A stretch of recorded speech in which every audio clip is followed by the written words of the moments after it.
So I'm not really a GTA player. I've never really been a GTA player. I dabbled in GTA 4 when I was in middle school, and I played a bit of GTA 5 and GTA Online back in the day. I tried it again over quarantine, but it didn't really stick. But just, generally speaking, the series hasn't really been my thing. I have nothing but respect for Rockstar and the games they create and the storytelling they're capable of, but when it comes to GTA, it's just not my thing. I'm just not really an open world kind of gamer. That is, unless I get to shoot them with webs or break their kneecaps dressed as a bat. That said, I do remember a few things about GTA 5, specifically the way it ran on console. I first played GTA 5 on the 360, and while it was impressive for that system, it was certainly held back by the hardware of its time, and it greatly benefited from the 8th gen and PC ports. Rockstar makes huge games with really active and alive NPC schedules, so naturally you wouldn't want the devs to be held back by dinky hardware.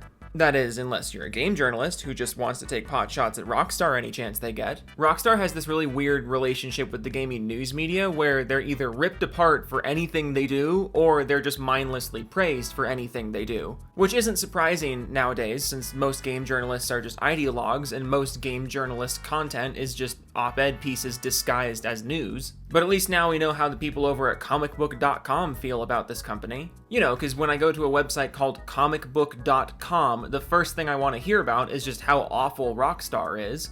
And why are they awful, you ask? Well, dear viewer, it's because they don't plan on releasing GTA 6 on the PS4 and Xbox One.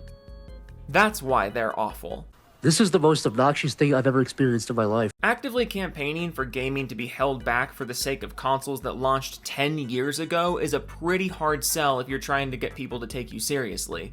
Are we just forgetting the fact that the PS4 and the Xbox One could barely handle 1080p gaming back in 2013, let alone 2023? GTA 5 couldn't even get above 30 FPS on those consoles, so what makes you think it's even remotely worth it to develop GTA 6 for this set of hardware? But let's just get into this article and see the arguments made, because as much as I understand the slight bummer of not having a highly anticipated game come to your platform of choice, that argument kind of loses its impact when your platform of choice is 10 years old and was actively holding back game development for most of its life cycle. And before you say I'm being dramatic with that, that's not just my opinion. This is a very obvious and well-known issue, and it has been since the 360 days. The 8th gen consoles specifically were notorious for this.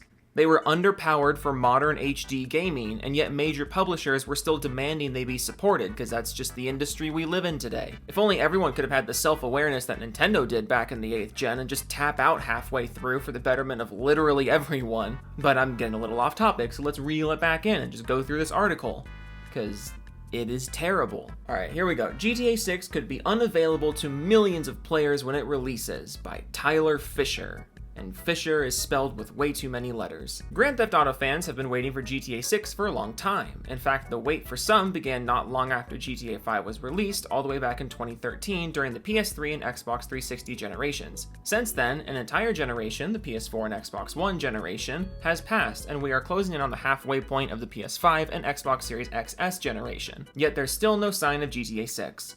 However, most reports agree the painful wait is almost over. There are few things that make me hate your article faster than using the same word over and over and over again. In this 3-sentence paragraph, the word generation is used 4 times. Please buy a thesaurus. We've long reported that the game will be revealed later this year and is tentatively scheduled to release in 2024. However, everyone knows Rockstar Games delays its games. Both GTA 5 and Red Dead Redemption 2 were originally scheduled to release a year before they did. In other words, if 2024 is the scheduled release date, expect the game to arrive in 2025. All of this lines up with what industry insider Tom Henderson is saying in a new report. And just for a little context, the most recent leaks that I'm aware of is that the game is coming out in early 2025 at the latest, basically because Take-Two is putting their foot down and not letting them push the game back any further. So as far as I'm aware, the targeted release date is holiday 2024, but the actual deadline is early 2025. So roughly 4 to 4.5 years after the launch of the PS5 and Xbox Series X. And I'm pointing that out for a reason. Keep that nugget of information in your brain. This game is projected to launch roughly 4 to 4.5 years after the release of the latest consoles. According to Henderson, part of the holdup is the game is going to release on current-gen consoles only. In other words, PS4 and Xbox One players are set to miss out. In order to ensure the install base is large enough to warrant the release of GTA 6, Rockstar Games and its parent company Take-Two Interactive have aimed to release somewhere around the halfway point of the current generation for quite some time. And all of this makes sense, however, it begs the question whether GTA 6 can be as successful as GTA 5. So you can already see him setting the stage here for what is going to be his big thesis, his big zinger, which, you know, when I was taking basic high school English, I thought your thesis was supposed to come at the beginning of your article, but also just for a little groundwork here, because this is all going to come together. It's gonna tie together like a nice little fucking quilt in a minute or two. As of March 1st, Microsoft has sold 18.5 Xbox systems, and as of February 2nd, the PlayStation 5 has sold over 32 million units. It's also worth pointing out that both of these systems are easier to get your hands on now that the hardware shortages have kind of eased up, and there's also supposed to be some new PS5 variants coming out in the next year or two. Basically what I'm saying here is that if you want to have a 9th gen console, you probably already have a 9th gen console, or you will be able to get one in the very near future with much more, you know, relative ease than you have been up to now. And the only reason I'm pointing that out is because I think everyone watching this video can see where this argument is about to go. When GTA 5 was released, it was right at the end of the PS3 and Xbox 360 generation, when the install base was massive. That said, the game was pivotal in moving many early units of the PS4 and Xbox One when it was ported, and the same will need to be the case with GTA 6 and the current gen machines if it's going to reach the sale heights of its predecessor. Comparing the release sales of GTA 5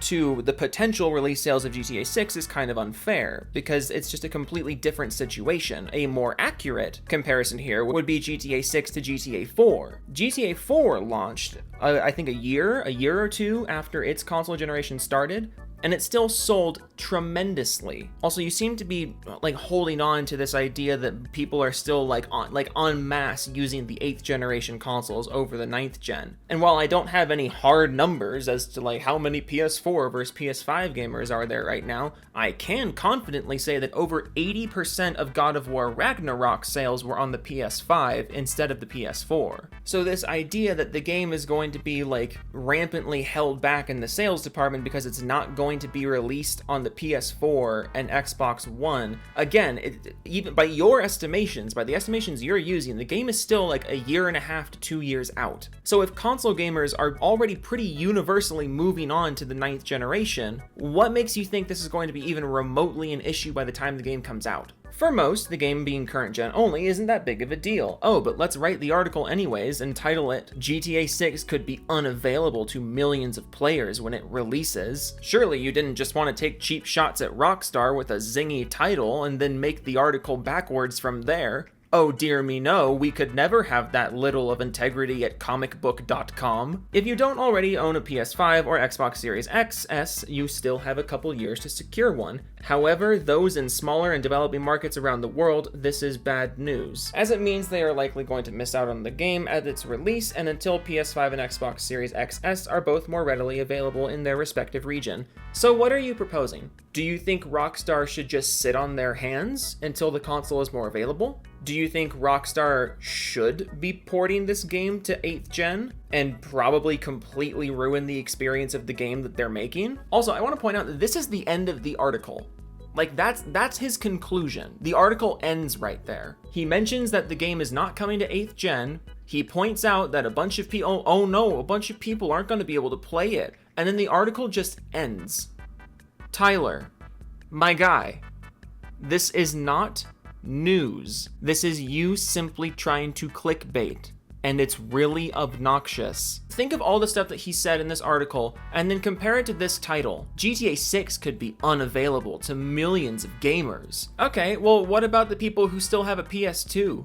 Are they being excluded from modern gaming? What about the people who played on the Xbox 360 or the PlayStation Vita?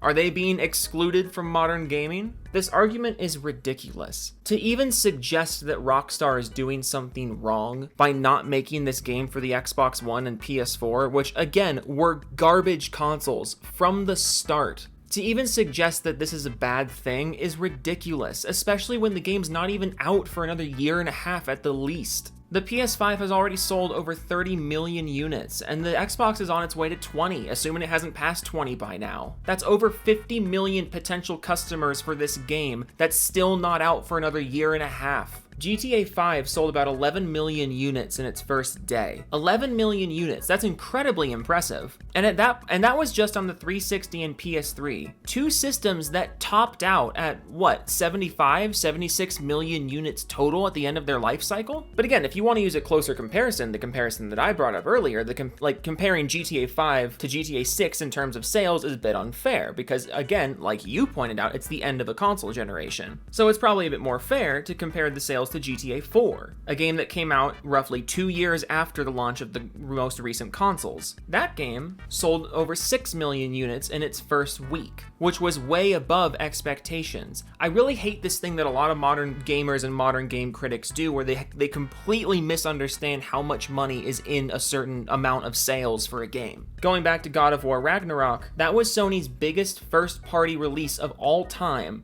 and it sold 11 million copies.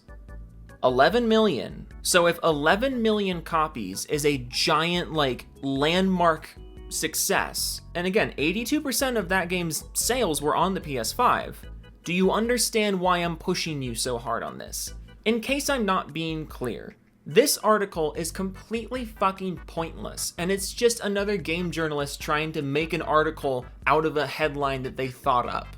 It's them working backwards and talking about a complete non-issue. The new GTA game not being built for decade-old hardware is a good thing for literally everyone. Expecting a new open-world game that's going to be as technically demanding as Rockstar games are known to be, expecting that game to be built for a console that was succeeded 5 years before its launch, that is your problem and no one else's. This is a non-issue, and this article is obnoxiously pointless. I really don't know what comicbook.com is doing writing gaming articles anyways, but maybe they should stop if this is the approach they're taking with them. That being said, I'm gonna keep an eye on you guys from now on, because if these are your standards, I'm gonna get a lot of mileage out of this website. Toodles. This is the most obnoxious thing I've ever experienced in my life.